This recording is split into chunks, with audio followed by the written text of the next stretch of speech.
The end. Finally. 5 after the hour. Let's go.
On your mark, get set.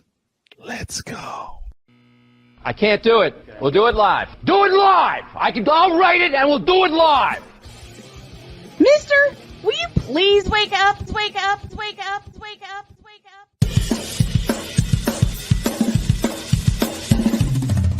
Good morning. Kevin Durant, you should have left California. This Bronxsexual will upset me in having to bring this teenage idiot from Wisconsin into a sports conversation. Are you really surprised the Cowboys are giving up on Ezekiel Elliott? Whoa. Hell no! Well, no one cares about baseball. Bitch, are you for real?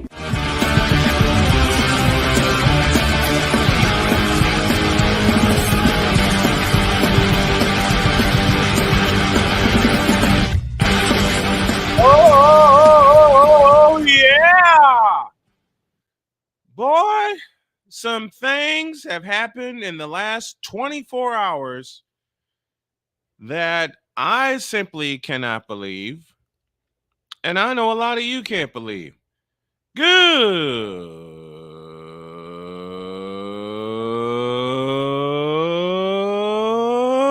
morning. Welcome to the absolutely tripped out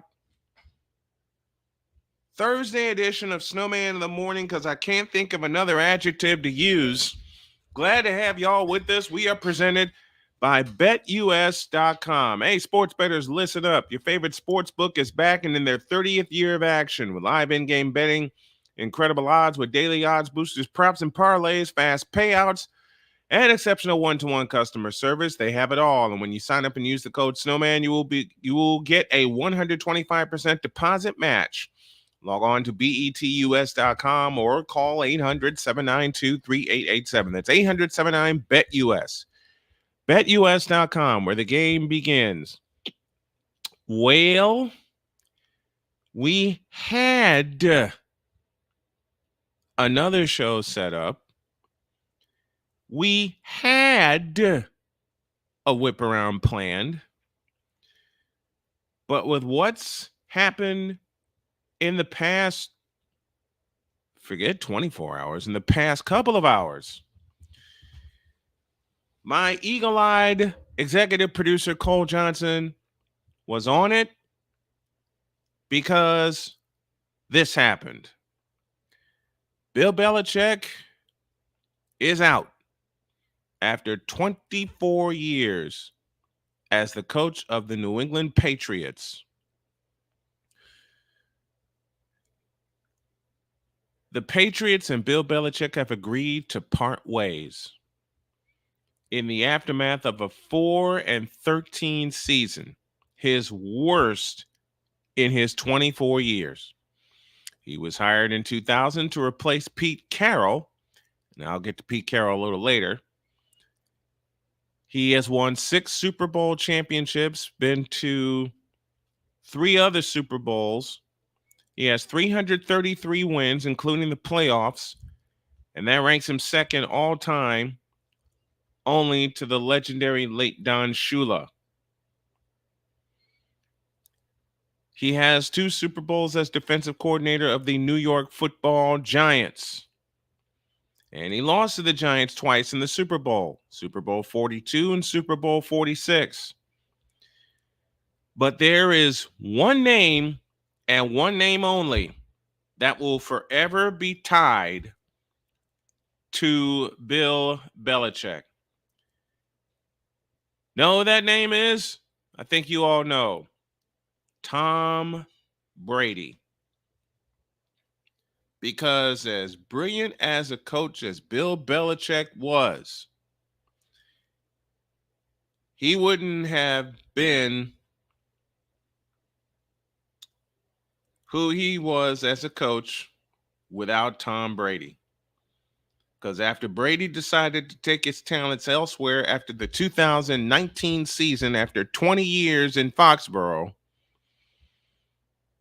and even though in 2020 the Patriots went to the playoffs and got essentially blown to smithereens by the Buffalo Bills, yeah, they fell completely off a cliff. And 2 quarterbacks have been ruined. Bailey Zappi and Mac Jones. Now, saying all this is not to take away from his 6 Super Bowl titles, his 9 Super Bowl appearances, and all of his superlatives. But let's be real, okay? Tom Brady and Bill Belichick will forever be tied to the hip. Because were it not for Tom Brady, we wouldn't know. Well, a lot of us who really study the game know who Bill Belichick was, which was more of a defensive coordinator, as I mentioned, with the New York Football Giants. We wouldn't know how good of a coach Bill Belichick is without Tom Brady. And they're going to be tied to some controversies as well. Deflategate, anyone? Tuck rule, anyone?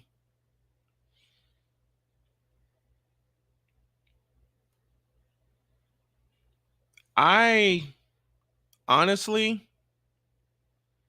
well, you saw the thumbnail.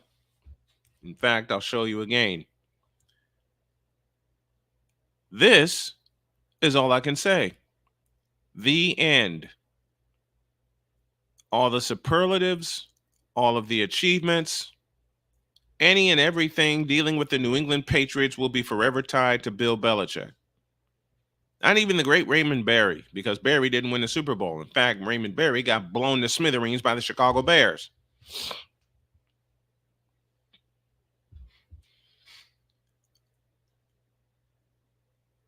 I really don't know what to say. Because Bill Belichick was one of those coaches who you thought was going to be in New England until he decided to step away. Not a mutual parting of the ways, but until he decided, I've had enough and I'm at the end. But this sentence right here, Bill Belichick and the Patriots have agreed to part ways.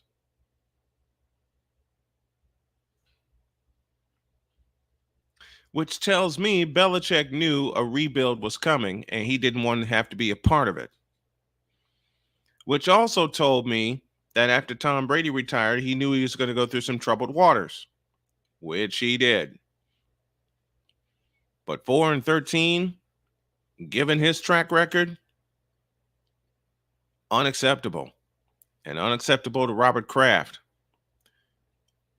Read a comment in one of our private chats that said, you can go pursue the all-time wins record somewhere else.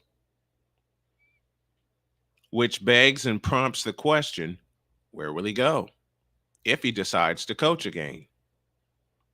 You figure after 24 years as the head man in New England and the track record that comes with that, he'd retire, he'd hang up his headset and step away.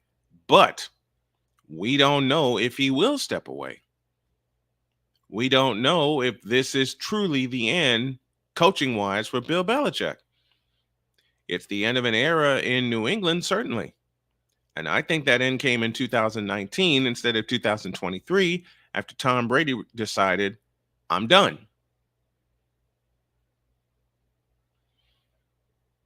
Boy, the players he brought to and through New England and revived their careers in one way or another, the Hall of Famers that he's produced.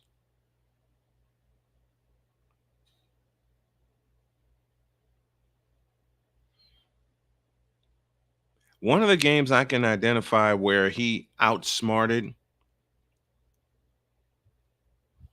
his opponent, it was the windy game versus the Buffalo Bills.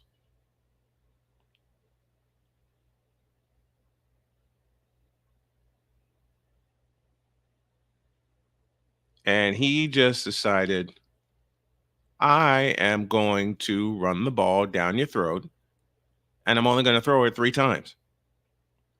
Wound up winning.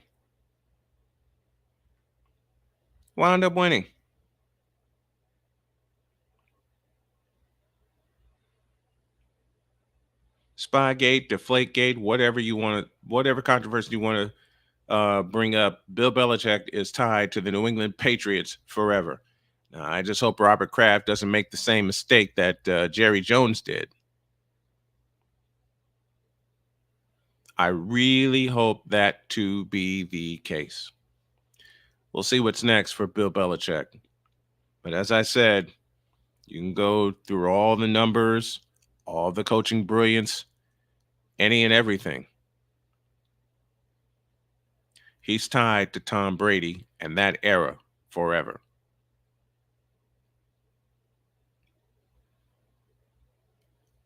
That will be the legacy of head coach Bill Belichick. Pause for a timeout. And when we come back, another legend has decided enough's enough. Tell you who that is when Snowman in the Morning with Cole Johnson returns in a flash.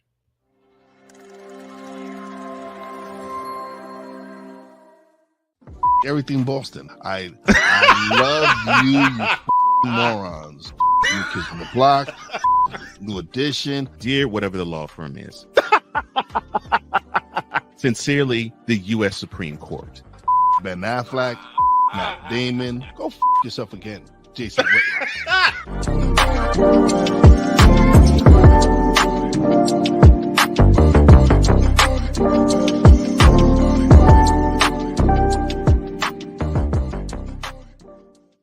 Join the transporter to Hades. Your butt and gut becomes one. Join the reformer of hooker whores. This is my daughter, Placenta Booty Johnson. Join the bronze car. If ever you are in distress, take off your baseball cap and throw it in the air. Join your very own superhero of broadcasting, Chris Bass. So whatever color crown they get, they palm it and do 2 circles, and that translates to, I can be the black people. As she takes you through the week's paces in Baseline. Live every Saturday at 8 a.m. Eastern, 7 a.m. Central, Pacific Time Zone people, just stay asleep when this is on live and just catch the recording. Oh, I'm sorry. Exclusively on the Chris Bass YouTube channel.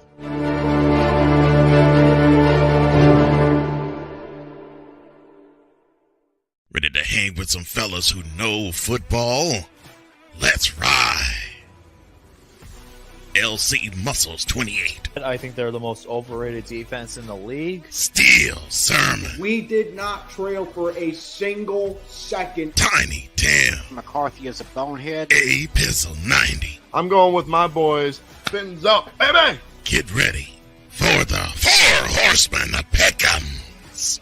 Every Wednesday night at 10 p.m. Eastern, 9 p.m. Central on YouTube.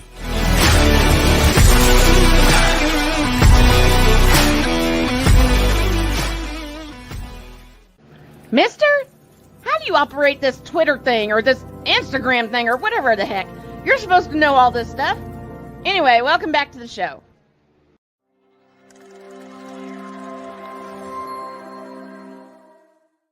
Everything Boston. I love you morons. New Kids on the Block, New Edition. Dear whatever the law firm is. Sincerely, the U.S. Supreme Court. Ben Affleck, Matt Damon. Go yourself again, Jason Whitlock.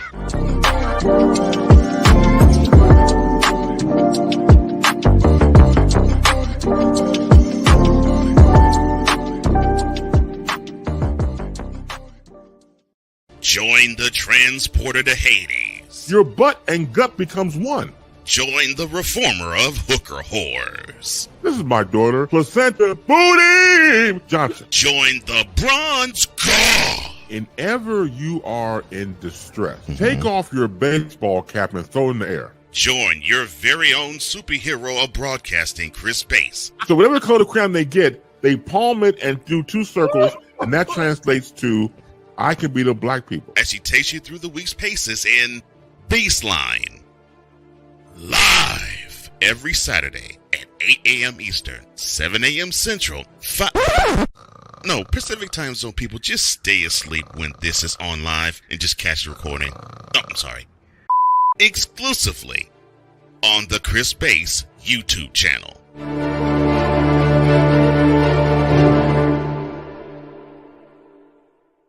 Ready to hang with some fellas who know football? Let's ride. LC Muscles 28. I think they're the most overrated defense in the league. Steel Sermon. We did not trail for a single second. Tiny Tim. McCarthy is a bonehead. A Pizzle 90. I'm going with my boys. Fins up, baby. Get ready for the Four Horsemen of Pick'ems. Every Wednesday night at 10 p.m. Eastern, 9 p.m. Central on YouTube.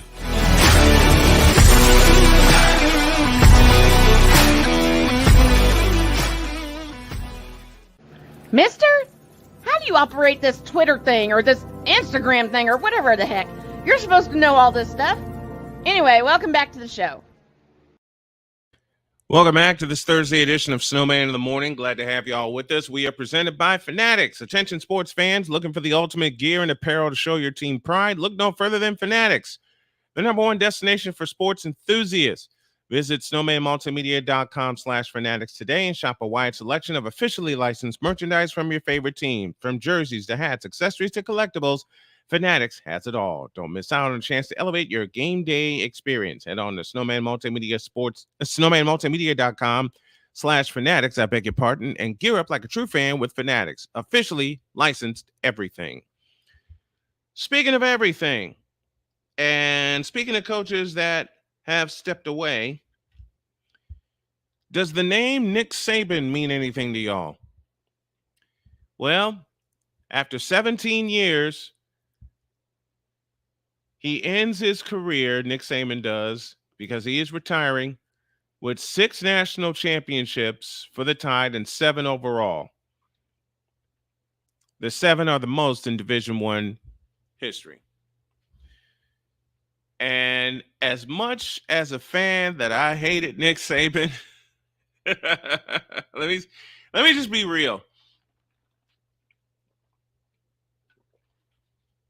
As much as I hated Nick Saban as a fan, wow, what a career he put together. Because remember, he won a national championship at LSU, and then he won 6 with Alabama. And I'm looking at the Alabama Twitter right now, and it just says, "Thank you, coach." He has 2 CFP titles, including a great one in 2018 when he won in overtime.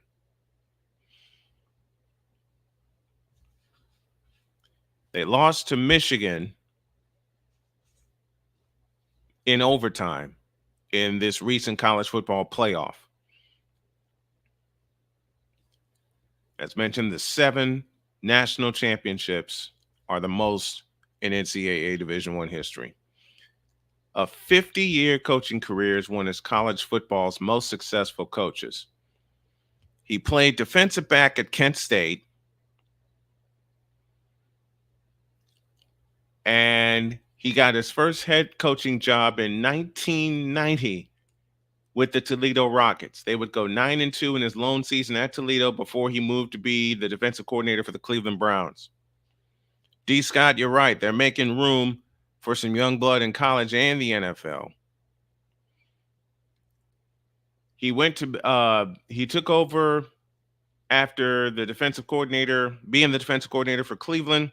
He then went to Michigan State in 1995 and brought them back to relevance, and taking Michigan State to 3 bowl games in 5 seasons. At the end of the 99 season, he bolted for LSU, where he won the national championship in 2003. And they won the BCS title game against Oklahoma. That occurred in the Superdome, and they won that 21-14. Then he coached 2 seasons at Miami, and then he returned to the college ranks in 2007, and the rest, as they say, is history. Nick Saban typified something that is very, very true. And it goes like this. They don't rebuild. The coaches like that, they don't rebuild, they reload. And each year, they reloaded. You know what are 3 things? What's the old joke? There are 3 things that are inevitable: death, taxes, and you fill in the blank for the third one. Well, for me, it was death, taxes, and Nick Saban being on the sidelines at the coach at the University of Alabama. That is no more.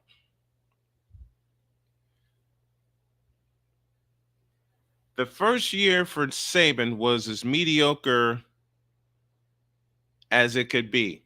They went 7-6 and lost to Louisiana Monroe at Bryant-Denny Stadium. The following year, they went 12-2 with a Sugar Bowl appearance, and every season afterward, they won double-digit games. Oh, and by the way, 6 national championships.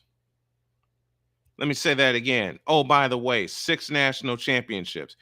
Is there a coach, save maybe Kirby Smart, that'll come close to winning 6 national championships with one school?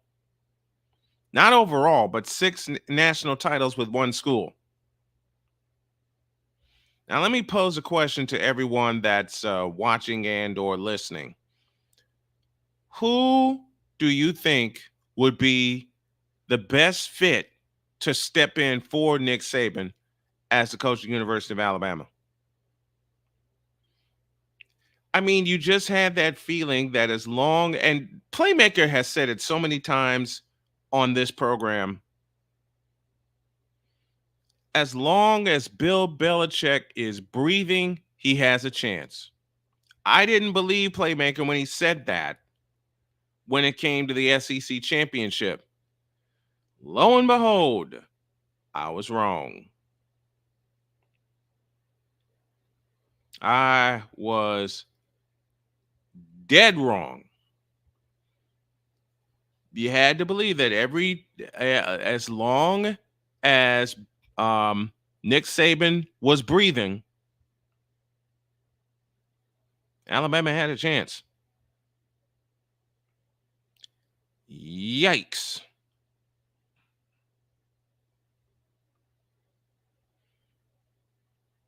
Now all that has come to an end. Now all that has come to an end. And it's going to be hard to back that act up.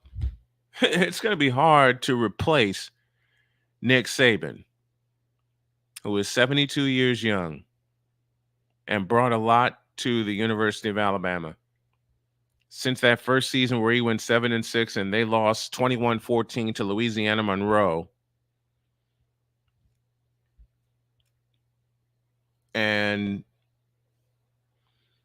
every year after that, he won double-digit games. Every year after that, he won double-digit games.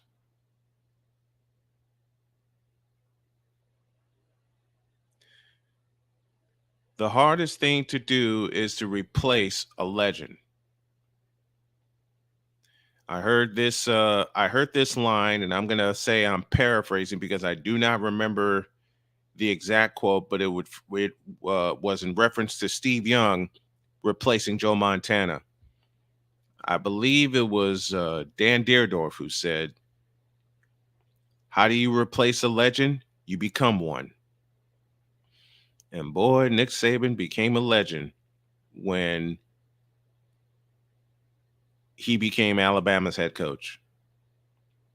The players that have come through Alabama, the culture that has been built at Bryant-Denny Stadium and in Tuscaloosa, Alabama, the Iron Bowls that he's been a part of, win or lose, especially this last one that required a 4th and goal conversion from the 31-yard line, and they got it and won and went to the SEC championship, beat Georgia to get to the college football playoff. The ultimate way for him to have gone out, of course, would have been to win the national championship, which would send a lot of fans groaning, and I know that. But at the same time, there are very, very few that can compare with the numbers, the players, and the success of Nick Saban at Alabama.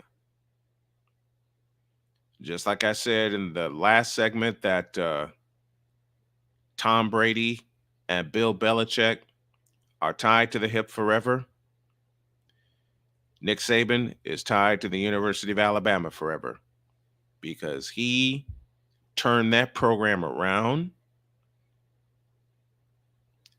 and now they have been thinking championship or bust every year. And you just wait to see who they bring in recruiting wise. You wait to see what product they put on the field and what kind of fun antics they're going to be up to. But did you get the feeling this was it for Nick Saban? I kind of did. And I'll tell you the exact game, and y'all are going to think I'm crazy, but I'll tell you the exact game that gave me the clue that this was it. A non-conference game versus Texas. Because Texas came in and controlled that game. Even against LSU 4 years ago, they still had a fighting chance when Tagovailoa hit Devontae Smith for an 85-yard touchdown that brought them to within 46-41. In this game against Texas this past year, they didn't have a shot. Texas took the lead and didn't relinquish it. They controlled the ball, which is something normally Alabama does. But all in all, thank you to Nick Saban for the most old school way of coaching and the most old school way of getting things done at a school, within a culture, and within a conference that you have been deemed one of the deans of head coaches of. You can be hard to replace, Coach Saban. You're going to be very hard to replace. I'm going to miss the interviews. I'm going to miss the coaching. I'm going to miss what kind of strategies you come out and how you describe what you're going to do. But you take 2011, 2012, 15, 17, and 20 with you.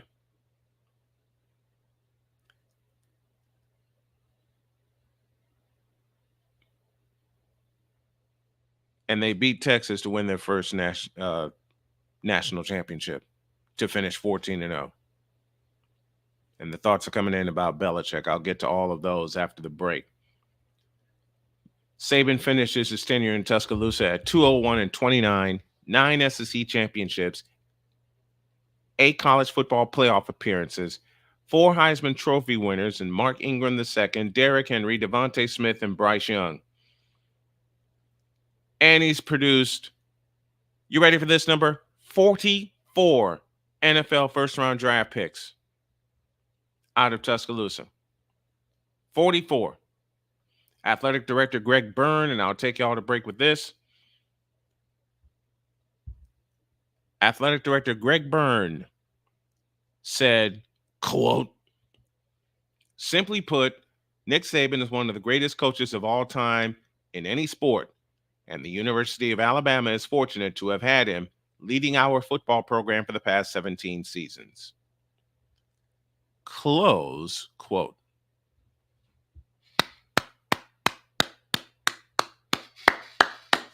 Bravo, Nick Saban. Bravo. Bravo to put the finishing touches on your Hall of Fame career. Speaking of careers, one more came to an end. And you're going to be surprised when you hear this name. Tell you who it is when y'all get back in a flash.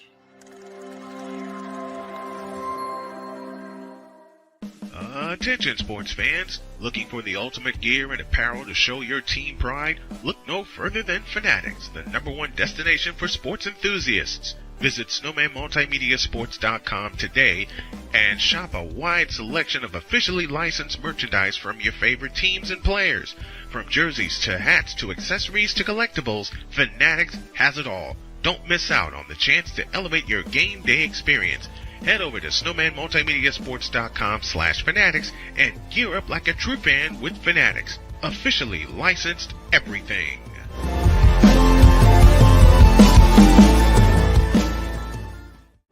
Are you ready to upgrade your coffee game? Prepare for an invasion of flavor with Invader Coffee. It's the caffeinated elixir that fuels champions, the blend that pushes boundaries. Whether you're battling deadlines or exploring uncharted territories, Invader Coffee has your back. Join the invasion at invadercoffee.com and taste the difference for yourself. Use the code Snowman for 15% off your first order. Invader Coffee, veteran owned.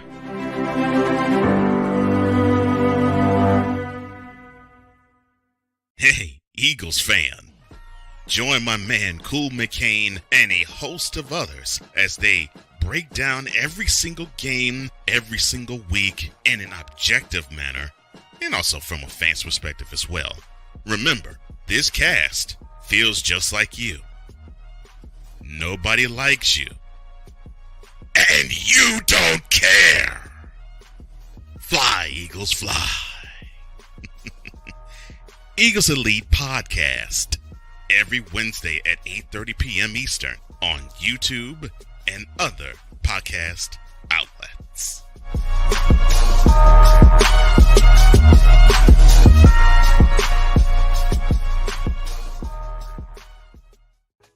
Mister, how do you operate this Twitter thing or this Instagram thing or whatever the heck?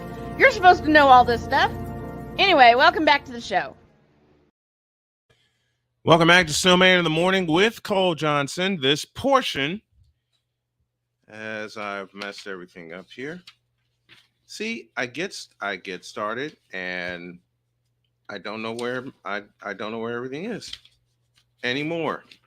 Okay, now I'm caught up. This portion is presented by SeatGeek. Looking for the best way to experience live events? SeatGeek has you covered. With just a few taps on your phone, you can find the best seats for concert, sports, theater, and more. Don't miss out on unforgettable moments. Download the SeatGeek app today and get ready for an experience like no other. Each ticket is vetted for authenticity and ranked on a 1 to 10 scale. And right now, if you use the code Snowman Multimedia, you will get $20 off of your first purchase. That's only through the power of SeatGeek, where fans can fan. Top of the next hour, we'll bring the Cool and Coach Hour as we'll break down the we'll break down the wild card matchups from the weekend. Oh boy, I said AFC. And they're still gonna roast me because I was wrong about the Houston Texans, and I deserve it. I absolutely deserve it. Quick note that I got yesterday: Matt Eberflus is staying as the Bears head coach, and yet they fired, I beg your pardon, 4 or 5 other coaches. Why didn't you get rid of Eberflus? Why? You keep Eberflus and you get rid of everybody else. Stupid. Absolutely stupid. Now, I told you I had a surprise about coaches stepping away. After 14 years, Pete Carroll and the Seahawks have agreed to part ways. Carroll will now become an advisor for the organization. He helped the franchise to its only Super Bowl in 2013. He compiled a 137-89-1 record in the regular season, led his team to the playoffs 10 times. His 170 career regular season wins leave him tied for 15th in league history, put him only behind Bill Belichick, Andy Reid, and Mike Tomlin among active coaches. They have not claimed a postseason win since 2019 when they beat Philadelphia. Team finished with a 9-8 record this year for the second consecutive year, and they finished 4-6 on the year. Jody Allen, chairman of the Seattle Seahawks, said, quote, Pete is the winningest coach in Seahawks history, brought the city its first Super Bowl title, and created a tremendous impact over the past 14 years on the field and in the community. His expertise in leadership and building a championship culture will continue as an integral part of our organization going forward. Okay, believe that if you want to. I'm sorry, but, well, when Pete was the coach of the Seahawks, they did usually win. I'll give you that. But they finished 9-8 this year. Second consecutive year, they finished 9-8. And last year, it helped them get in the playoffs before they got the doors blown off of them. Now, I mentioned what each of these coaches that are retiring or moving on would be remembered for. Bill Belichick will be remembered for Tom Brady. Nick Saban will be remembered for bringing championships to Alabama. You know what Pete Carroll will be remembered for? The pass. With a Super Bowl on the line. Hold on a second. My chair is too low, and I got to adjust it. Hold on a second. There we go. This is the price of me being tall. You hear that, honey? This is the price of me being tall, man. What will Pete Carroll be remembered for? It's pretty simple. The pass. Super Bowl 49. That's what he'll be remembered for. And the stupidest play call ever. I'm sorry, but.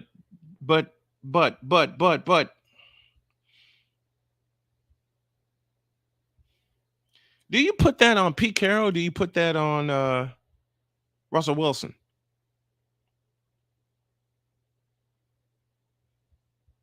Since that happened, Pete Carroll has basically done nothing. Not anything of significance. As far as I know, he has not been back to an NFC championship game. He certainly hasn't been back to a Super Bowl.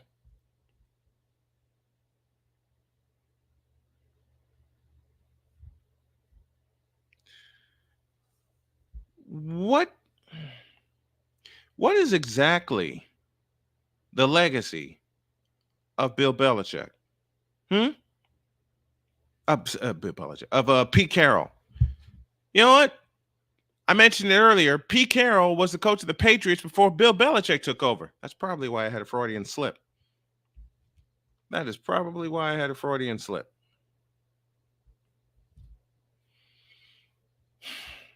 What has Pete Carroll done since those back-to-back Super Bowl appearances? One win. Nothing. I mean, the closest they got, well, they won the division title in 2020 by default because the 49ers were beat up. But nothing since then. I mean, they were like 2.5 inches away from claiming the West in 2019, but got stopped by Dre Greenlaw. But seriously, what have they done since then? since 2013 besides win division titles? Nothing. I mean, heck, some of the time since between 2014 and 2018, they won the division by default because another team was beat up.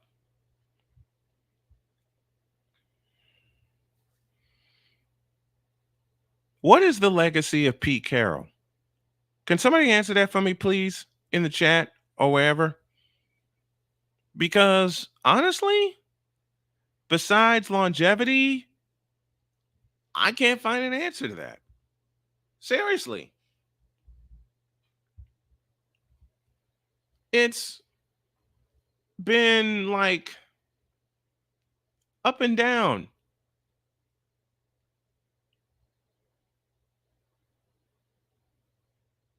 Carroll said, I'm not tired. I'm not worn down. What's coming? I don't know.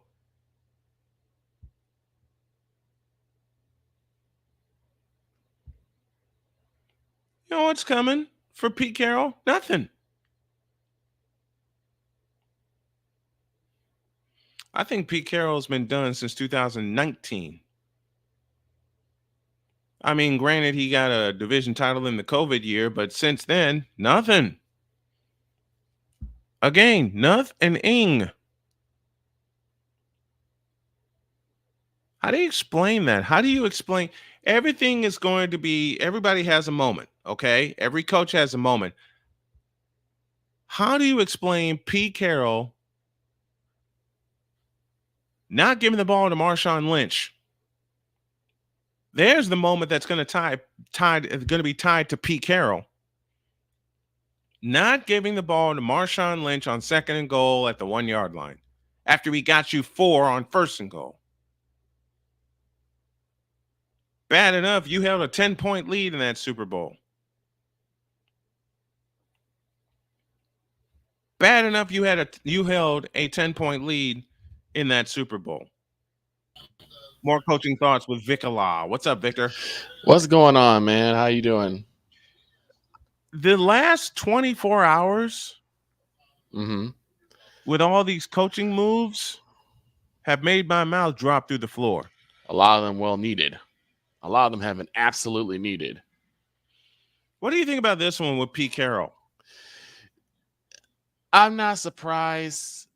I thought he wasn't long for coaching. Yeah. And as the Seahawks have had dismal year after dismal year ever since Russell Wilson has left. So it's like, I kind of figured that he was going to be going. Yeah. I just couldn't see him staying after all that. No, I couldn't see it either. I don't think he was long after coaching after that horrible call on 2nd and goal in the Super Bowl. And to me, that's a Pete Carroll issue. I can't see that being on Russell Wilson simply because I don't think Russell Wilson has ever been the guy to really call an audible. He seems like wherever the offensive coordinator or the coach goes, he goes with. Yeah, true. I'll give you that. Now, I could be totally wrong, but it just seems like that was Pete Carroll thinking, basically trying to outthink. Overthinking. Yep. Yeah, he was overthinking. He tried to outthink himself. He tried to outthink Bill Belichick. And Bill Belichick said, "Ha! Take this." Exactly. Because any fool would have said, "Yeah, no, we're not doing that. We're running. We're running." You have Marshawn Lynch. By the way, what was Marshawn Lynch's nickname? Beast Mode. Beast Mode. So instead of allowing Beast Mode to go Beast Mode in the name, you decided to get cute and got caught. Got busted. Got busted big time. Belichick. Belichick and Malcolm Butler figured it out. Do we know what Saban's going to do, though, now that he's no longer with Alabama? Sit back and relax. He's earned, of the 3 coaches that have stepped away, he's earned it. I agree. And this is selfishness talking. I know it's so. I would love to see him on the sideline of an NFL team. That ain't happening. I know. Like I said, it's just it's selfish. I know it's selfish of me too to want to see it, but he took 2 shots at the NFL and said, "Screw this, I'm out." That's exactly what happened. I would love for him to take over one of these struggling teams. Which one? Let's play hypotheticals here. Hypothetical. This is gonna sound bad to me, but we can get rid of Pennywise and maybe have Nick Saban. I think we do something. That's one. I already know the answer to that. No, but I think when it comes to, I think it comes to more his style. He said, "Get rid of Pennywise." Yeah, and replace him with Nick Saban. Yeah, but in reality, we gotta pause that.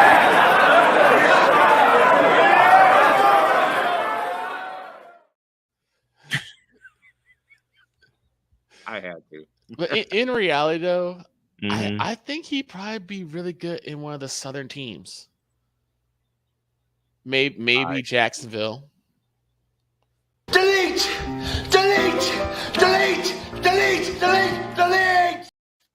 I'm thinking like a team that could possibly be more like how Alabama used to roll. Mm-hmm. So I think it'd definitely be I think Nick Saban said, "You know what? I'm good. I don't see him coming back." I don't think so either. And if not, that's what, more power to him, because that man has put an amazing body at work. I'm just saying, the selfish side of me would love to see him on NFL because I think he deserves it. Yeah, and I have this counterpoint. He already tried it twice. I know. And got knocked in the mouth. Meanwhile, we got clowns like Pennywise and Eberflus. Eberfools is going to be the Bears coach for next year. Yay.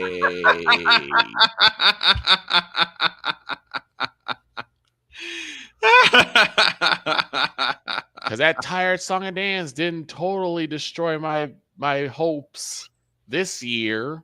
Mm-hmm. And now that Eberflus is now signed on as a coach for next year, if I'm Justin Fields, I'm gone. I got to get out of here. I have the perfect sound for that. And a fellow wanted to call in earlier, couldn't get the time to. Listen, let me put it this. Let me just put it this way. I have 2 responses for that.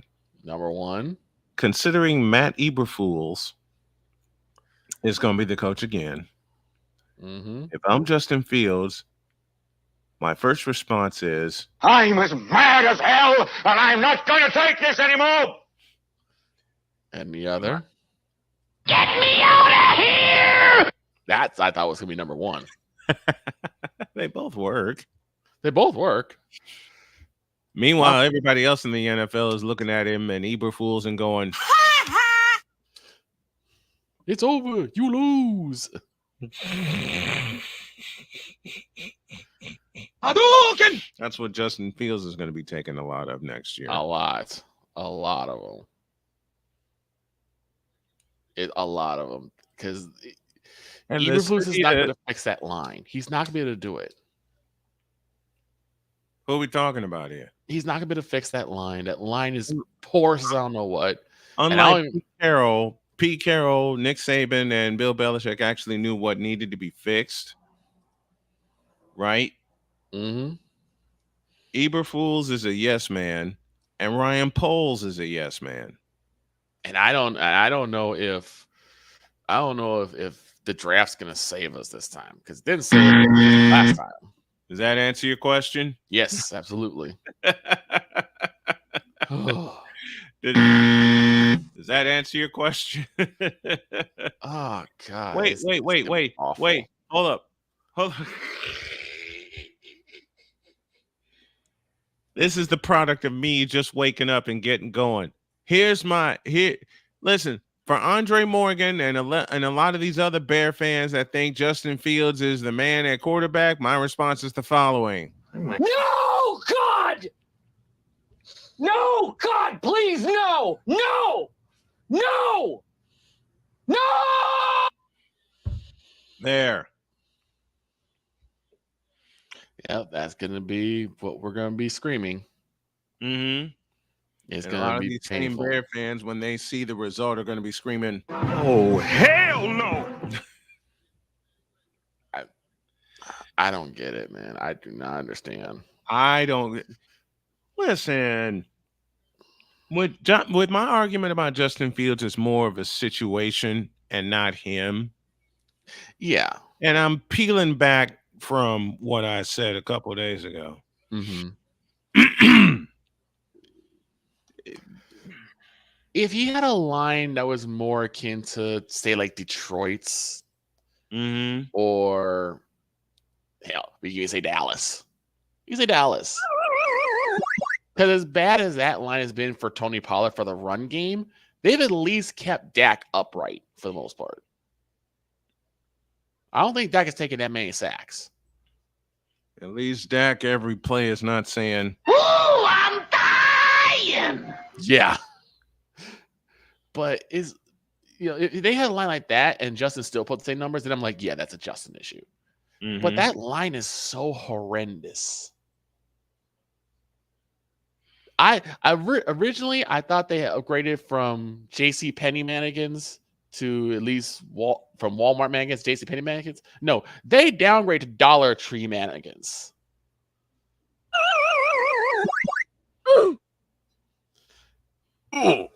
They have Dollar Tree mannequins. There. That's the one. Oh gosh. That play Dollar is disgusting. Tree, not Dollar General, folks. Dollar Tree. The Dollar Tree. And the bad part is they actually had mannequins once upon a time. They did. And my response is, and it's painful as a Bear fan to watch Bears games now. I don't think you could pay anyone to watch these games now. You certainly couldn't pay me to watch those Bears games. No. And look, I appealed back I will say it again. I'm looking in this camera. I appealed back my argument against Justin Fields. Okay? It's more of an organizational issue. It's an organizational. It is. This is what I think of the Bears' offensive line. No, because even if they're that big, they can stop somebody. They can stop somebody. They can't stop anybody. You have a point.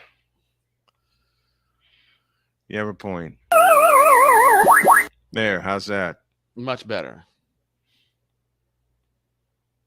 How's that? It's terrible. It is terrible what's going on in Every Chicago. member of that Bears offensive line, no matter who started or who came in on rotation, went through at least once or twice. At least once or twice. A drive. Not a game, a drive. It's god awful, man. It's god awful. But again, as we said before, this always goes all the way to the top. Until Virginia McCaskey realizes that she has a professional football team, and we as professional football team fans like to see our professional football team win professional football team championships, nothing changes. You know what? Mike Green in the chat alerted me to this story. Yeah, I just saw that. Was shot and killed after an altercation following Sunday's Bills-Dolphins game. Brody Isaacs was with friends, and some sort of a dispute broke out with a man in a car. Man shot Isaacs, who died at the scene. He was 30. 30. Just barely begun to really live. Mike, you want to know why I wasn't speaking about this story? A, I didn't want to. B, I've seen it so many times. And C, it just highlights the stupidity of some fans. But I do want to touch up on it though. Really, and the reason why is because what happened to just the purity of sports as a fan, from a fan base, is that I may not like the Green Bay Packers, Mm-hmm. but I have friends who are Packer fans. As do I. And hell, one of my best friends is a Packer fan. Right. And we'll sit there, we'll jaw jack each other, we'll sit there and talk smack, but at the end, it's all love. I mean, look, I lived in Minnesota for 2 years. What's next door to Minnesota? Wisconsin. Right. Who came over to the Metrodome a lot? Packer fans. Exactly. I wasn't a fan of the Vikings, but I wasn't a fan of the Packers either. I mean, now we're going to shooting people? For what? Listen, most of the Packer fans I know, we jaw jack and talk smack, but at the end of the game, we're sharing a beer. Yeah, we're sharing a beer and we're sharing food. Okay? Golly, man. The fans of today, the fans of the 21st century have become overzealous. Yeah. Look at the group you talked about yesterday. Dear God. Dear Lord. Going to my brother Sick Diggy. What's up, Sick? But it's like, come on, man. It's like that guy probably was going to a game to hang out with his friends and watch a football game. Mm-hmm. And now he's no longer with us. That is disgusting. Absolutely disgusting. That's disgusting, and it's absolutely stupid. 30 years old? 30 years old. 30 years old. You haven't even begun to live until you hit 30, man. You're still a baby when you're like in your 20s. Mm-hmm. Trying to figure out what the heck am I doing here? That's what my dad's telling me. You're still a baby. You only in your 20s. I'm like, what? Now I'm reaching. Now I'm 40. I'm like, you know what? He's absolutely right. He's absolutely right.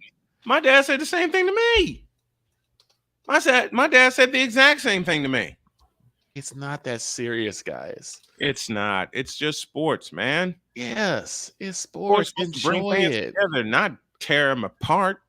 Now we don't know if this was sports related.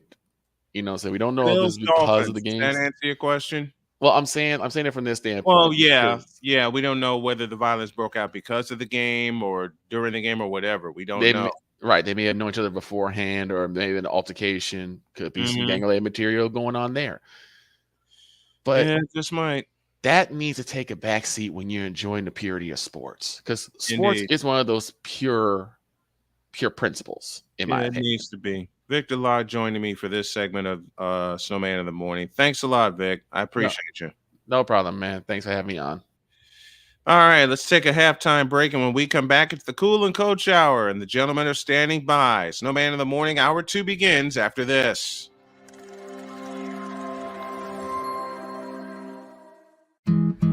Where did the time go? I don't know how I got here. You've done the hard part. You quit smoking. Now do the easy part and get scanned for lung cancer. If you smoked, you may still be at risk, but early detection could save your life. Talk to your doctor and learn more at savedbythescan.org. If you're talking, they will hear you. We all want our kids to grow up safe and healthy, so we show them how. And we tell them with honest conversations that let them know what we expect. Not just one time, but every chance we get. That's especially important when it comes to alcohol and other drugs. Kids not only need to know the dangers and how to avoid them, they need to hear it often from you. And when it comes to pain medications, opioids, they need to know that they should never be taken without a prescription and never shared with friends or family. It's dangerous and illegal. So talk with your kids and guide them through the challenges of growing up safe and healthy. Because when you talk, they hear you. For more information about talking with your kids about underage use of alcohol and other drugs, visit underagedrinking.samhsa.gov. So talk back here. You can do it if you try.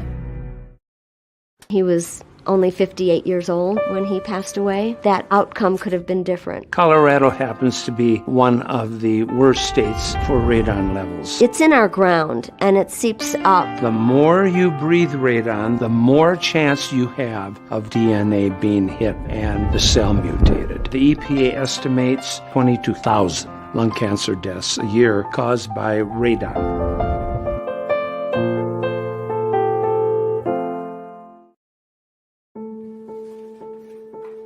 We all make choices.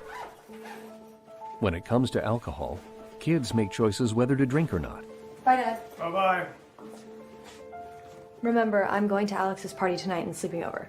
Have fun. Hey, have a seat for a second.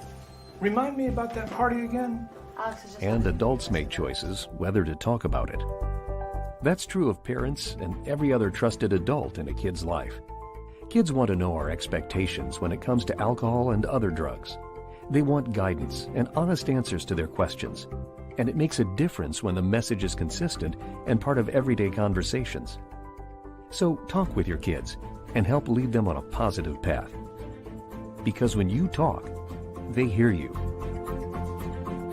For more information about talking with your kids about underage use of alcohol and other drugs, visit underagedrinking.samhsa.gov. Mister?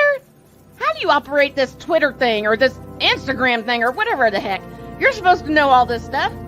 Anyway, welcome back to the show.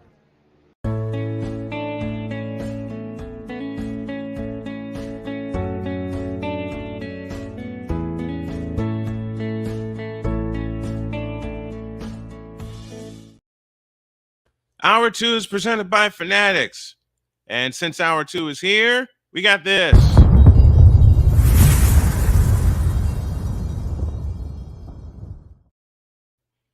Coach Donte and Cool McCain now join us as they do every Thursday for hour number 2. How you doing, gents? Can't complain, man. No complaints here either. Coach Donte, I know you are flying high right now, my man, given your team kicks off Wild Card Weekend Saturday. How are you feeling? I'm feeling awesome, man. Just, getting prepped up for the Cleveland game. That's all. You know what? I'm going to do it this way. Since that's the first game, I'm going to give you the floor for about 4 minutes, Coach Donte. Talk about it. First of all, I thank y'all so much. Shout out to the chat, Cool McCain, and, Brian Snow. Shout out to y'all, man. Everybody, that underestimated the Houston Texans and think we weren't going to be good. This year I knew it was our chance we would be straight. We would be good. Only questions I had outside of the division, because we didn't play with. We lost every game outside of the division last year. The only games we won is in the division last year. So I knew we could compete in the division. I just didn't know how we would do outside of the division. We did very good. Coming into this game on Saturday, I think it will be a little bit better of a football game. With CJ Stroud at quarterback, I think the defense will perform a little better. Not saying we're going to win the game, but you should expect a better performance by the Houston Texans. You should expect D'Amico Ryans to make some adjustments on the defensive side of the ball. We're going to get our defensive line back, which we didn't have Will Anderson. We didn't have Jonathan Gernard, who's a 12-sack guy in the National Football League in that game as well. So we had some guys out. That we were missing, but Cleveland is a very good team. Joe Flacco's playing ball, but I don't expect the Texans to have a bad defensive game, especially already seeing them what they saw at home in versus Cleveland. So I think it'll be a better ball game. I think it'll be more competitive. CJ Stroud got that it factor in him, dude. Again, that Colts game shows me all you need to know. I mean, I remember when he couldn't beat Michigan. They said he doesn't perform in big games, that he doesn't perform in big-time games. Well, how did he perform against Georgia? Flawless. How did he perform against Indianapolis when we needed him? He had that last drive in Indianapolis. He went 7 for 7. He went 7 for 7 on that last drive. The last touchdown that the Texans scored against Tampa Bay. That was a big key win for us because we ended up coming from behind with no field goal kicker. And who led the way? CJ Stroud. So other than that, man, I'm blessed to have my team winning again. See winning football. I mean, we got $74 million next year in cap space, so we can go out there and get us another receiver, get us another defensive player. Other than that, this team can be scary and something to see for years and years to come. Nico Collins is emerging, number one wide receiver as of right now. He's emerging. Tank Dell with a healthy season and a couple more wide receivers, and the defense is going to continue to get better and better. So y'all look out for us for years to come in that AFC South. I'm telling y'all, CJ Stroud is that good. Is that good? Is that great? I'm glad the Panthers decided to pick, Bryce Young. But other than that, man, it's a blessing to have a quarterback number one. And like I say, man, y'all keep looking down on us. Y'all keep doubting us, and we gonna keep showing y'all we gonna keep showing y'all something out there. I hope so, man. Saturday starts the wild card weekend. Wise El Jefe, how are you doing, my man? Good afternoon to you. Saturday starts wild card weekend. It's the Cleveland Browns and the Houston Texans. Let me go upstairs to Cool McCain. Your thoughts about this particular game to kick off wild card weekend? You're kind of muted, dude. Yeah, it would help to be unmuted.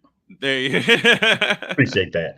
I've been riding with the Texans all year, man. I like what the Texans are doing. I like what they're building. I like the coach. I like the quarterback. I like the moxie, the fact that they jumped up and got a young defensive piece as well. Yep. This team is primed to at least win a game in the playoffs, get themselves some experience, get a playoff win under the belt. I think Cleveland's the perfect team for them. They're both going to be good defensively.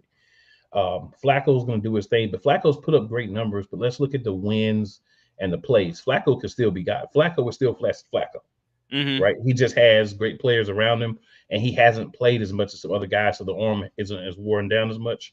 Right. I'm going Texans, man. I like what they're doing. I believe in them. I think this is a home playoff game that they should.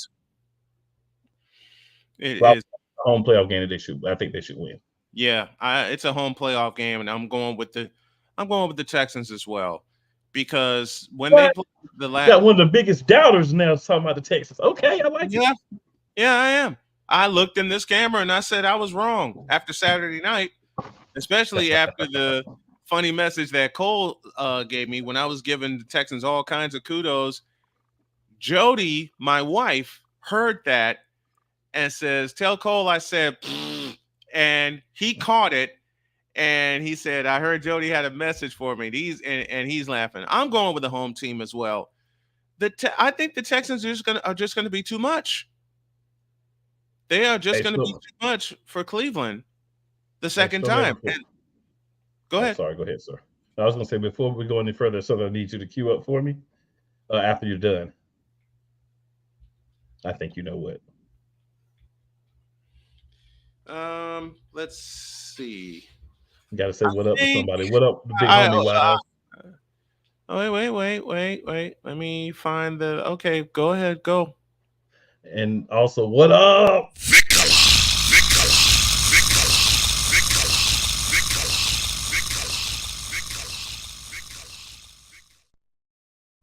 That was necessary.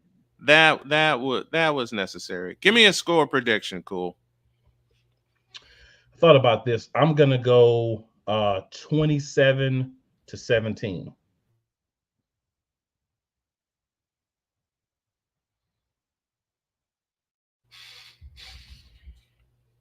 I was about to say, am I muted? I was thinking the same thing. Coach Donte, what's your score prediction for this game? I'm gonna go 23-17. Okay.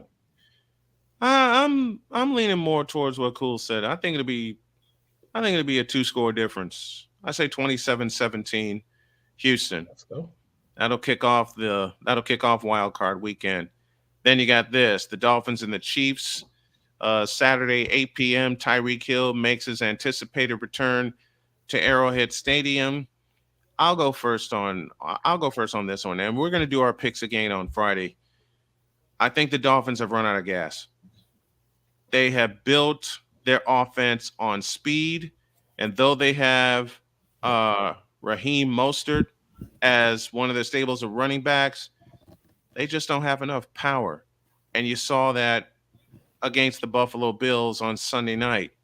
I'm going with the home team. I'm going with the Chiefs, and I say Chiefs 30, Dolphins 20.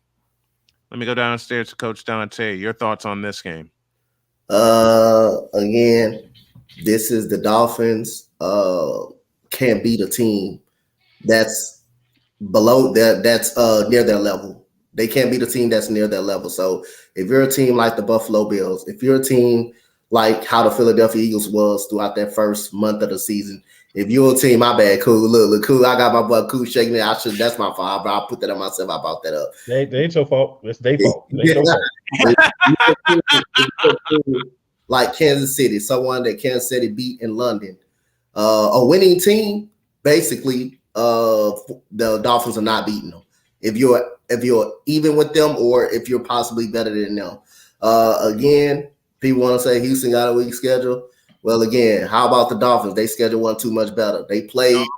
They played Denver when Denver was down. We played Denver and beat Denver when they were hot, when they were actually the hottest team. It's when do you play those teams? So every Dolphins, everybody been beating up on Carolina, except us. We didn't beat Carolina, but everybody been beating up on Carolina throughout the whole year. Right. Their schedule wasn't that much tougher than us. You had the Jets who couldn't score on offense. You supposed to beat them. You supposed to have beat them again. You have New England. You have New England in your division, who's a bad football team all around. For us, quarterback organization now they got Bill Belichick up out of there. But that shows you how bad their organization is. They don't got a running. They can't run the football. They can't. They don't throw the football. The receivers are nowhere near as good. They practice squad wide receivers. So up other than that, who has the Dolphins really beaten this year? Exactly. But outside of except their division, they beaten a couple of teams. And like I said again, if you're on the Dolphins level, or if you possibly better than them, Dolphins ain't beating them. So other than that, until proven otherwise, I got to go with the Kansas City Chiefs, because I've seen Kansas City Chiefs win some huge games. I know they have a bad receiving core right now. They led the league in drops. This year. So other than that, I think they can also run the ball pretty effectively. Kansas City also can run the ball pretty effectively with Isaiah Pacheco. But regardless, if Jalen Waddle comes back from the Dolphins, I'm still can't pick the Dolphins. They just cannot beat winning teams, and that's just they are what they are. They are what they are, and they are what they showed you are. That's just who they are. They'll beat up. They kind of like a bully. They're not afraid of a nerd. They're not afraid of a nerd, but they're afraid of the big guys that's gonna come punching back at them. That's what Miami is like. So I gotta go. I think the Kansas City Chiefs at Kansas City, they're gonna punch back, and the Dolphins wouldn't have no idea how to handle it. We in agreement, Cool? I'm going with the Chiefs, and so is Coach Donte. Yeah. Coach Donte said it eloquently. I'll just add a couple of touches on there. Miami did what I wanted them to do. They beat up on the Patriots, and they beat the Arlington football team, so kudos to them. Those are the two teams I wanted to always lose. So yes. Great. But the thing is, it's going to be -4 projected in Kansas City. Miami's a warm weather team. They're not going to go out there and be able to perform like they want to. Not they at can try to run Arrowhead the Stadium, ball. they're not. They do have a stable of running backs. They can try to run the ball, but at some point you're going to have to throw that ball. At some point you're going to have to make plays, and that's where I think Miami's going to fall behind. I don't think it's going to be as high of a scoring game as you do, Snowman, because at the end of the day, Kansas City's going to drop 4 or 5 easy passes because that's what they do. Yeah. So I think they'll win an ugly game, but I think Kansas City will win.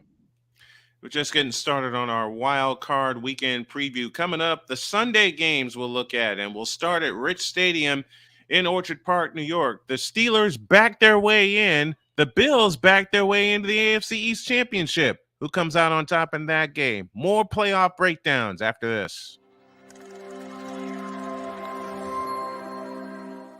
Hey, Eagles fan. Join my man Cool McCain and a host of others as they break down every single game, every single week in an objective manner, and also from a fan's perspective as well. Remember, this cast feels just like you. Nobody likes you. And you don't care. Fly, Eagles, fly. Eagles Elite Podcast. Every Wednesday at 8:30 p.m. Eastern on YouTube and other podcast outlets.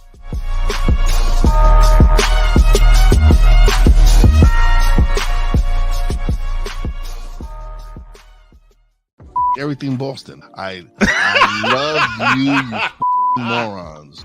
New Kids on the Block, New Edition. Dear whatever the law firm is. Sincerely, the U.S. Supreme Court. Ben Affleck, Matt Damon. Go yourself again, Jason.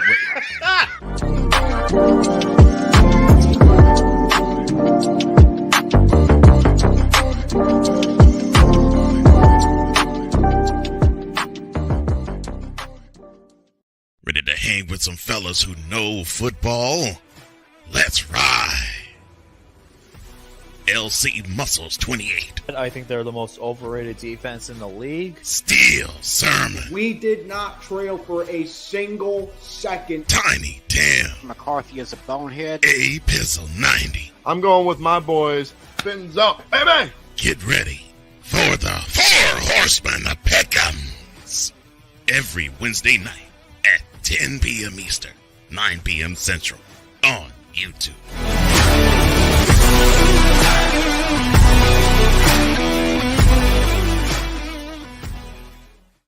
Poppy J. You got the option to cry for the government. You got the option to protest. You got the option to keep buying. But this is also an option. Wise El Jefe. We're the first tech geeks. We're the first gamers. We're the first everything.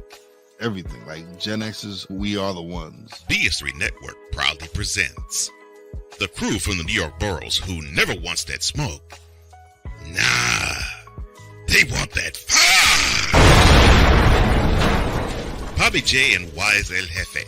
Fridays at 9 p.m. Eastern, 8 p.m. Central. Check your local listings for your viewing and listening pleasure.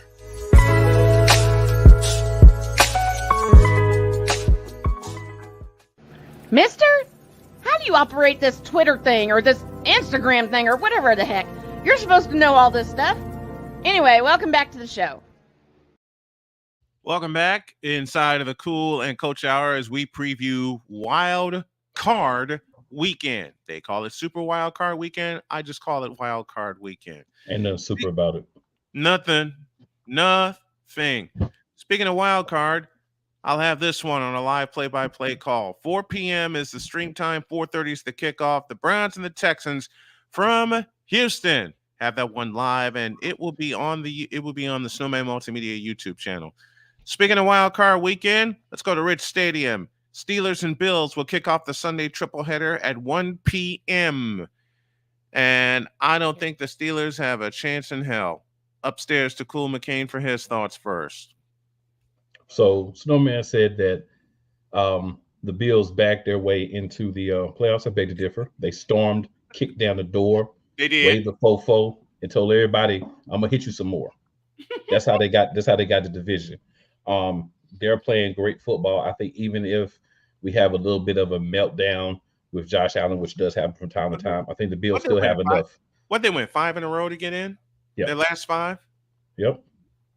They were dead in the water outside the playoffs and went from that to win the division. Mm-hmm. So they're hot. They're going to win this game. Even if Josh Allen has a goof up or two, they're going to beat the Steelers team. The Steelers team has overachieved by being here. And they truly backed in. Give me a score. What you got? Man, Buffalo, I'm gonna say 35-20. Downstairs to Coach Donte. Your thoughts on this game? Is it going to be bad? It's going to be pretty. It's going to be. I think it's going to be in the area of cool, but I'm gonna have a different score prediction. But other than that, I got to call out somebody that I'm the Coach Donte. Because everybody I don't forget. And it's a Oh, certain. you already wrung me out to dry. No, it's not you. It's not you. It's not just you doubted my Houston Texans. The other friend from a network me and Cool used to be a part of. Oh no! I got respect for him, but he said the Jaguars were going to storm through the division. Where the Jaguars at right now? At home. Where the Texans at right now? Playing this week. They're playing this weekend. The Jaguars are the same place we are, Coach Donte. He said Miami. He said Miami was going to take the division away from Buffalo, and I was the only one that said Buffalo. This is Buffalo division. This is Buffalo division. I said the same. I said the same thing. I said this is Buffalo's division to lose. And until somebody beat them, then that's who I'm gonna pick. Yep. And he's a Dolphins fan. His name is Chris. He's a Dolphin fan. That's my guy. But again, hey, the more you talk, the more the results will show on the field. And right now, Miami, they're trending downward, and Buffalo are the hottest team right now in the AFC East. So and then before you open up your mouth, make sure you open it wisely. But other than that, I think Buffalo's gonna win at home. And I think it's gonna be. I'm gonna go by like 27-10. That Bills defense is really good, especially at home. They're starting to run the football more better with James Cook. They got a Khalil Shakur. Oh, I like out of Boise State. Mm-hmm. I like out of Boise State becoming a real weapon for them. Mm-hmm. They got a variety of weapons out there, but I like the way they're running the ball. If Josh Allen, he's going to have a couple mistakes in this game. I got to feel it because that's what he does. He does that every game. He's a gunslinger. But I think Mason Rudolph's trend calms down a little bit, will be cooled off. And again, Mike Tomlin head was called for, and look what it is. He still found a way to get this team to the playoffs, put this team together, and put this team in the playoffs.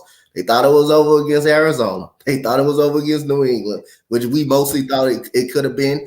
But what does Mike Tomlin do? He always does a great job of holding the team together, motivating his team to go out there and play football. And I think that they will play hard. I just don't think it will be good enough. And I just think Buffalo is just too good for them. But other than that, yeah, man, I got a bone to pick with a lot. I got shots to pick with a lot of people.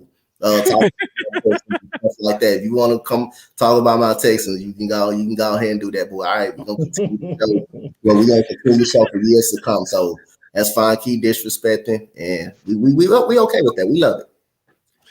Hey, I want to say real quick, Snowman. Pittsburgh, at any time y'all want to trade, you can have Sirianni tomorrow. We can make it happen.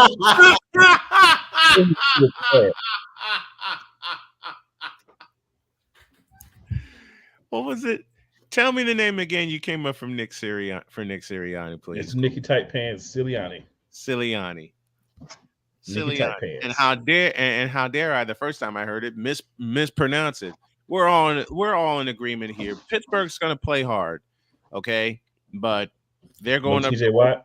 No TJ Watt, no chance. And if the Bills were smart, they would give James Cook the ball 35 times. And I think they're going to wind up giving it to him at least 30 times anyway. Josh Allen going to steal some of those carries away because he got to run the ball at least 10 times to be happy. Mm-hmm.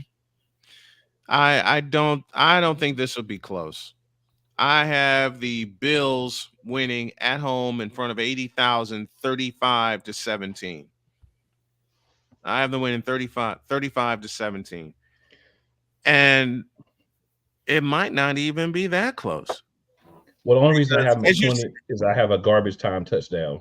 When, when the Bills put in their backups. Mm-hmm. And as you said, Cool, the Bills are the hottest team in the AFC right now. They were dead in the water, and yet they won 5 in a row, won the AFC East on an interception. They're the second hottest.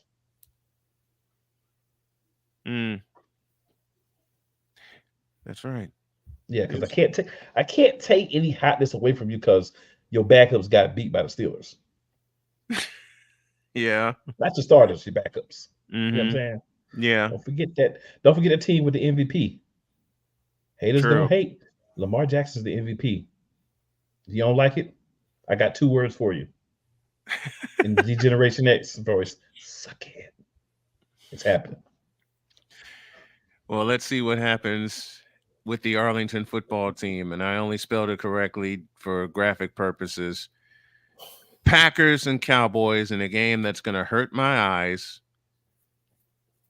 because it'll take everything in my wife's power to pull me to get me in front of this game.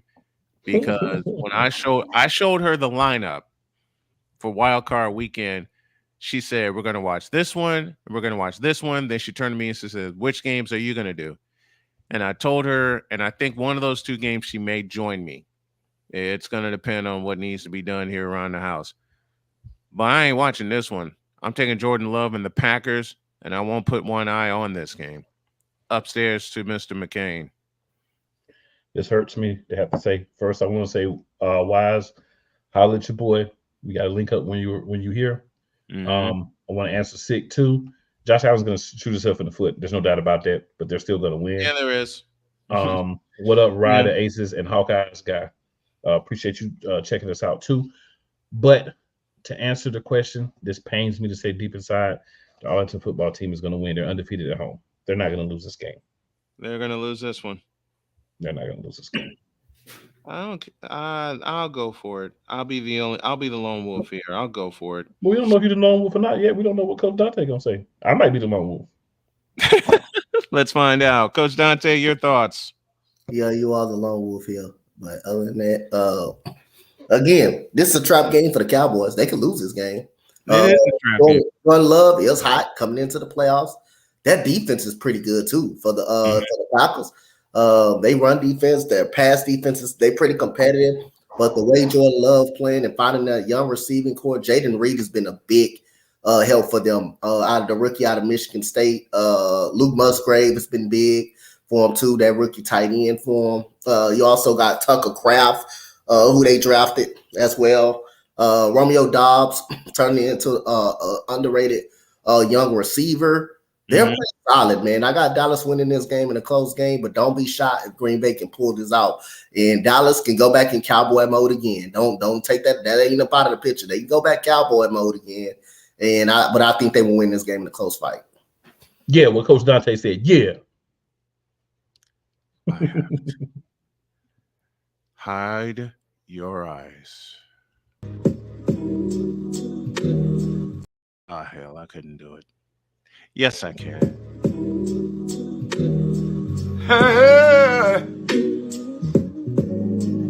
Ain't nobody calling me, texting me, paging me, asking me, are you still involved? Calling me, texting me, paging me, asking me, am I still involved? Y'all usually check on me. Listen. I'm still involved. I can't. Every time I look at that, I have new questions. My new question for the day is, why does my man have on a T-shirt that the sleeves are longer than the jersey?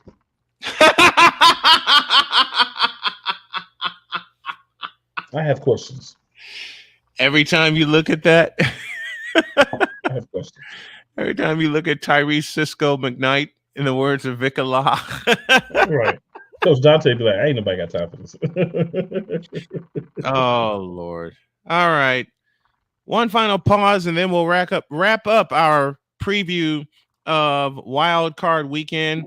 They like to call it Super Wild Card Weekend. I don't. But along with the Browns and the Texans, bonus game on our channel will be Indiana and Iowa in women's basketball, 8 p.m. tip time from Carver Hawkeye Arena. We'll go right on the air after we wrap up the wild card game in Houston. Final break, then the final wild card games and some final thoughts. All of that after this.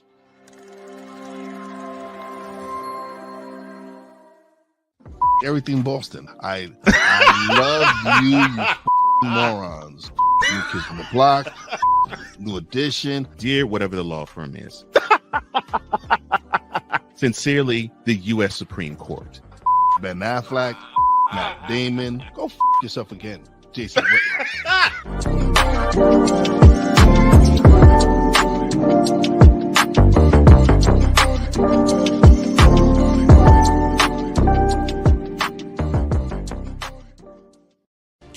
the transporter to Hades. Your butt and gut becomes one. Join the reformer of hooker whores. This is my daughter, Placenta Booty Johnson. Join the bronze car. And ever you are in distress, take off your baseball cap and throw it in the air. Join your very own superhero of broadcasting, Chris Bass. So whatever color crown they get, they palm it and do 2 circles, and that translates to, I can beat up black people. As she takes you through the week's paces in Baseline. Live every Saturday at 8 a.m. Eastern, 7 a.m. Central, Pacific time zone people, just stay asleep when this is on live and just catch the recording. Oh, I'm sorry. Exclusively on the Chris Bass YouTube channel.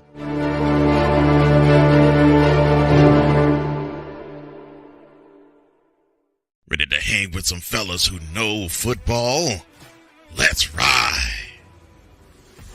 LC Muscles 28. I think they're the most overrated defense in the league. Steel Sermon. We did not trail for a single second. Tiny Tim. McCarthy is a bonehead. A Pizzle 90. I'm going with my boys.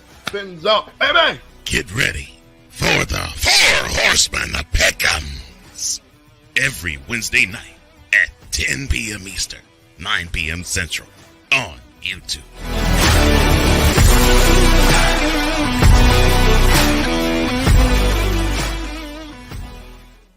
Mister, how do you operate this Twitter thing or this Instagram thing or whatever the heck? You're supposed to know all this stuff. Anyway, welcome back to the show. All right. Time to finish up our preview of Wild Card Weekend. And I'm going to go in reverse order because I want to give Cool the floor. And all that. Come on, man. I won't even say at least they're in the playoffs, because if y'all paid attention to Eagles Elite podcast, yeah, you heard everything you needed to hear. But there is this, and then there's this. Take the camera. I'll be right back. This is a 50-50 game. Philadelphia Eagles could go out here and dominate.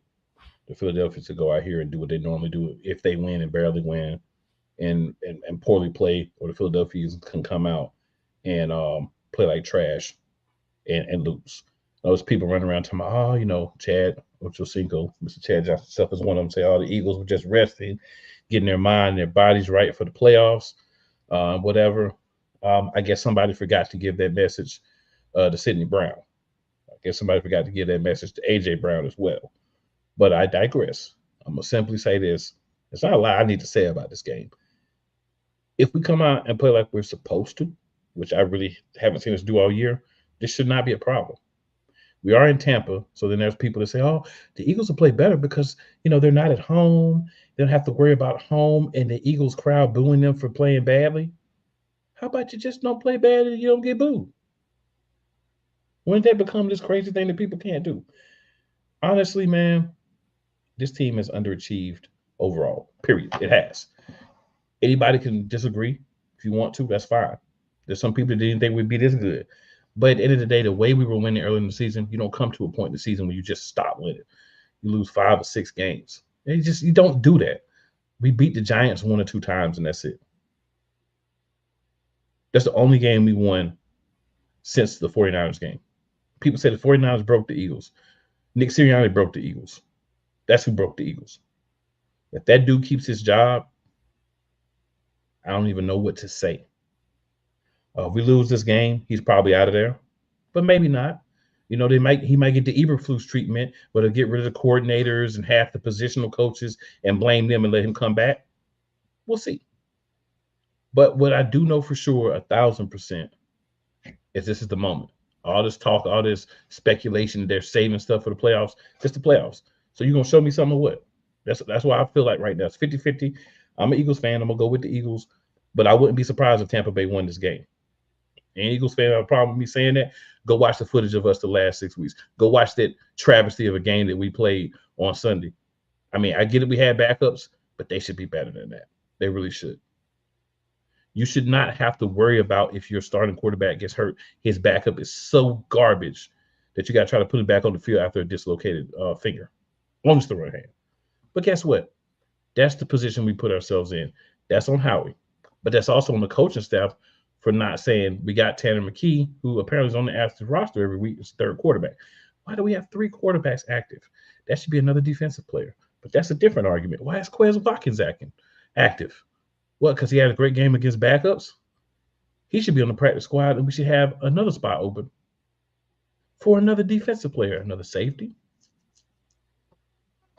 Only got 3, now 2, because one towards ACL. Maybe another linebacker, positions that we need. Maybe another defensive lineman. We're not doing that, though. And Mr. Tight Pants himself, we're not going to make any changes going into playoffs. He doesn't know how anything can be fixed. So you mean tell me you're a NFL head coach and you don't know how to fix the problems with your team? That statement right there alone should get you out the door. But I honestly have a very sinking feeling it won't. We'll go through the same trash again next year, maybe with different coordinators so it'll look better, but this dude is going to be there next year. He's a game manager? No. He has a good playbook? No. Should he be a head coach? No. All he can do is rah-rah when things are going well and give you the same crap when things are not going well. He's turned my man Jalen Hurts into a robot. See Jalen Hurts sit up there after every game. It is on me. I am the part of the problem. We need to fix it. We need to play better. There are things that we can do to ensure that we play better next week. All we can do is move forward and play better. If I hear the same crap out of him again too, and you're not audibling, and I don't silly sit around and fill him no sword for the players. I believe A.J. Brown got called into the principal's office and told, say this when you do this press conference. And you could disagree with me. You could feel like I'm wrong. I'm a conspiracy theorist or whatever. I don't care. That team was terrible. I'm disappointed in them. And I don't see no magic switch. And I will say this. Someone got on my show last night and said we were going to win 35, I think it was to 14 or 17 or something like that. If the Philadelphia Eagles put up 35 points, I will shave my beard to a goatee. Because I don't believe it's possible. Wait. Do I hear a challenge? If the Philadelphia Eagles can put up 35 points in this game, I will shave my beard to a goatee. That's how much I don't believe it's going to happen. And they barely put 31 up against the Cardinals. And I said barely. Do it. I'll do it. All right. Downstairs to Coach Donte. Your thoughts on this game? I kind of went in reverse order. This is the Monday night wild card game. All right, Donte, the floor is yours. This Eagles team is like I say again, 11-6. Right what I expected them to go. Earlier during the season, they were winning games, but they were not winning by they were not dominant in most of those games, in a lot of those games. So again, unacceptable how to end the season. The Cardinals putting up 35. Them not having to punt the ball the whole game every time. Basically, the Cardinals went down the field. They got points on the board. That's embarrassing. When you don't punt the ball, when you don't make a 3-12 team punt the ball, that's embarrassing right there. And plus, they controlled it at the time of possession because they were able to run the football so much and wear down the defense. And again, the Giants game, they had backups in, but you still had A.J. Brown and Jalen Hurts out there. You still had some starters on that defense. This got to be probably the worst tackling team I ever seen this season. I've seen this season. Their tackling is not – they don't tackle well. When the defensive line not getting to the quarterback, the secondary gets actually cooked, especially Bradbury's been getting cooked up lately. This will not be a blowout. I don't believe this game will be a blowout. I believe it will be a close game favoring the Eagles. But like I said, again, I'm not going to be shocked if the Eagles lose this game. I mean, I know Buccaneers only scored 9 points against Carolina. But again, the Eagles just make players look good by missing tackles. Guys are just getting wide open. Offensive play calling in terrible situations, calling screens on third down and about 20, calling screens on like fourth down when they wanted to go for it.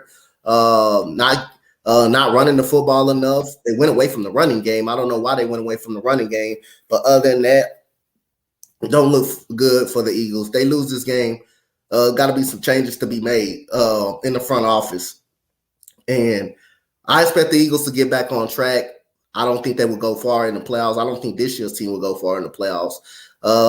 They added some depth in the offseason. That has apparently not worked out. And you got young guys on the field that don't know what they're doing. They're not coached up right. They don't know what they're doing because they're not coached up right. They're not prepared when a player goes down. They got to step in that role. As coaches, you got to prepare all of these players. If injury is going to happen late during the season, you got to prepare Keely Ringo. You got to prepare him when Darius Slay go down. You got to compare Sidney Brown when someone goes down. You got to prepare all these young guys, and it's a reason why people leave Philadelphia and go somewhere and get better. It's got to be a reason for that. But other than that, the coaches got to prepare a lot more. They got when the player goes down, they got to be able to make them adjustments. And I feel like I said, the Eagles ain't doing that. They haven't developed players really well or put these players in the right situations where they can win games. I don't know what they're doing at the practices. I don't know what the young DB with the DBs doing at practices. I don't know what the linebackers doing at practice. They clearly got Shaquille Leonard, which is I thought it was okay, but I didn't think it was going to fix none of the Eagles' problems, and he hasn't really played too much. But other than that, I got the Eagles in a close game. But I mean, I think Tampa Bay can by far win this game the way the Eagles been playing from the start of the season. I think this is going to be a close game also because the Eagles are in a free fall. And I've never seen an Eagles team like this in a free fall. When they started 10-1 after an overtime win against the Buffalo Bills, but then week 13 happened against San Francisco, and it's been all downhill from there. There is no life with this. There's no life with this team. There is there's no feeling of them being challenged for their NFC championship. There's just no fire and no fight with this Eagles team. And you're facing a Tampa Bay team that, though they only scored 9 points, they have to feel like, hey, we can, and and Tampa Bay is hosting them. They're like, we can actually mess around and get this one. I don't expect them to, but Tampa Bay has got to be beating their chest saying, hey, we can mess around and get this one. And it's a Monday night game. And it's at Raymond James Stadium. Strange things happen at Raymond James Stadium. My head says Eagles, but it's going to be razor thin. In fact, I wouldn't be surprised if this goes an extra period to decide it. So that's those are my thoughts on that game. Now to the most interesting one of the weekend, 8 p.m. start, Rams and Lions. Downstairs to Coach Donte first. Your thoughts on this game? Jared Goff versus his old team. Same for Matthew Stafford. And Matthew Stafford comes home. Donte, you first. You're muted. The Lions coming into this game hasn't played the best ball either. I think it's a good chance that the Rams can go ahead and win this game. It's still this game. That depends on if Matthew Stafford doesn't turn the ball over. I like Kyron Williams. I like Tutu Atwell. Puka. I like Puka as well, and Cooper Kupp on the other side. They got some dangerous guys, man. Their defense is pretty competitive, but I'm gonna take the Lions to win this game. But it's a shot that the Rams can go in there and win this game. I think the Lions are just a little bit better of a football team. Jared Goff with more experience, he knows what it's like to win in the playoffs, to make it to the playoffs and make it to the Super Bowl. He led the Rams to the Super Bowl. They got a solid running game in David Montgomery, and Jameson and Jahmyr Gibbs has been explosive all year long. Amon-Ra St. Brown might be a top 10 wide receiver in the league the way he's playing football. And also you got Matt, I think Laporta, I don't know if he's hurt. I think he's out, but he was having a big time season too, man. I hate that guy's out. And their defense, man, has been pretty solid, man. Their defense can get to the quarterback with Aiden Hutchinson.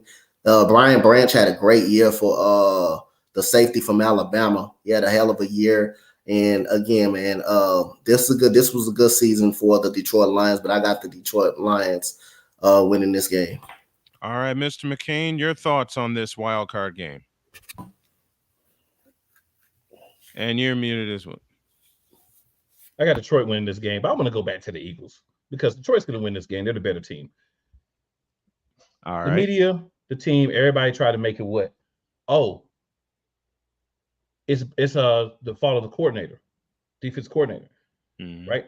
The defensive players are coming out and saying under their former coordinator Desai, some of the young guys were confused and didn't know where to be. But under Matt Patricia, nobody knows where to be. Everyone's confused. Right. That's why you see the defense looks worse under him. I also want to say the offense has done nothing to help the defense. They haven't all year. And the difference between week 5 and week 13 and plus is that they're not dropping balls. Miracle things aren't happening for the Eagles to get a chance to get back into the game. That's the difference. They played bad all season. I've been saying it all season. So let's make no mistake about it. There wasn't a time when they were playing well. There were fans. There was even the idiot coach saying, oh, well, winning is winning. You know, we're winning, so that's all that matters. Well, that's not all that matters. You should have had the mindset of, oh, man, we are winning, but we're looking bad and we need to improve. But you don't know how to improve a team. That's why you should no longer be the head coach of a team, because you don't know how to refocus your team. You don't know how to keep your team doing what they need to do in practice. You don't know how to have your team ready to play on Sundays. You don't understand how to get your team to execute. You don't know how to set plays for specific guys. You don't understand hot routes. You know what? You know what I think about? I'm sorry, did you say hot routes? Yes. Did you you know say what I think about for a team that's always blitz? He doesn't know anything about hot routes. Do you know what I think when I see the Philadelphia Eagles offense take the field? Let's see if you remember this beat. Remember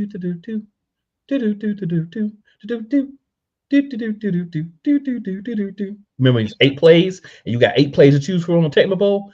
That's Nick Sirianni, and it might be the 8 plays from Tecmo Bowl. Oh gosh. Oh gosh. He said the 8 plays from Tecmo Bowl. Not Super Tecmo Bowl. Tecmo Bowl. Tecmo Bowl. The original Tecmo Bowl. Yes. And I remember. The Lions win. I remember. I'm going with I'm going with the Lions myself. All this ballyhoo about, well, the Rams can sneak in and make noise, and they made their noise. They got in. They're going to Detroit. Detroit's going to be highly motivated, even though you got a matchup of a pair of Super Bowl quarterbacks in Matthew Stafford and Jared Goff. Difference being Matthew Stafford won the Super Bowl. It's at home. This is the first Lions home playoff game since 1993, and they lost to the Green Bay Packers in this game. So they're going to be very, very motivated, and I don't think the Rams will do well on the road. I got the Lions winning this game. Those are our thoughts, and those are our picks for this Wild Card Weekend. What are your thoughts about Wild Card Weekend? Let us know in the comments below. And that has been the Cool and Coach Hour with Cool McCain and Coach Donte. And I want to thank both of you gentlemen, especially for the times that I had to run to the restroom for covering me. I appreciate it. I appreciate both of you. Careful now. But you really, I don't think they'll score. I don't think the Eagles, let me go back to the Eagles. I don't think the Eagles will score 35 either, but you really put your beard on the line for that? I did. That's how strongly I feel that this won't happen. Okay. I just can't see you without a beard. Well, we scored 35 points. I guess you will. So you can pretty much expect to see me with a beard next week. Okay. That's all I want. That's all I want to know. Hey, folks, don't forget, bonus game Saturday night in the Snowman Broadcast Center. Women's Hoops, Indiana at Iowa, 8 p.m. tip-off time, anticipating 7:45 or 7:50 for a pregame. We did very, very well last night, getting over 2,000 people to view the game. And we want to repeat that. And we may be on to something very, very special. Want to thank Coach Donte and Cool McCain for coming on as they do every Thursday, helping to preview Wild Card Weekend. Thank you, gents. Nick Sirianni, you stink. Not stink, folks. Stank. Yes, with a stank. Did you put some stank on it? I put some stank on it and your trace. Oh no. Coach called football knowledge. I got to motivation, motivating your team trace. I got to do it. Trace.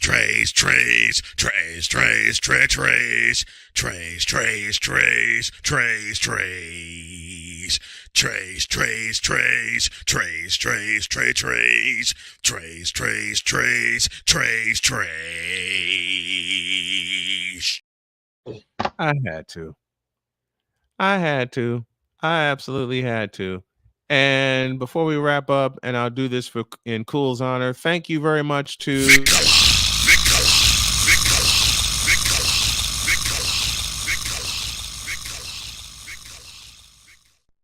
for helping out as well. Thank you, gentlemen, so very much. I'll see y'all next Thursday when we wrap up the wild cards and get into the divisional round. Thank you. I'll see it. The khaki. I like the khaki. I like it. Thanks, guys.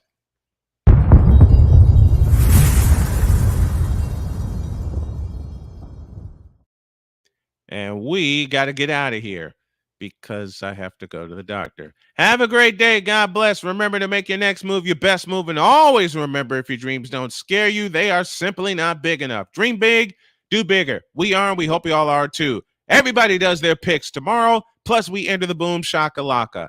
Goodbye. God bless. And so long, everybody.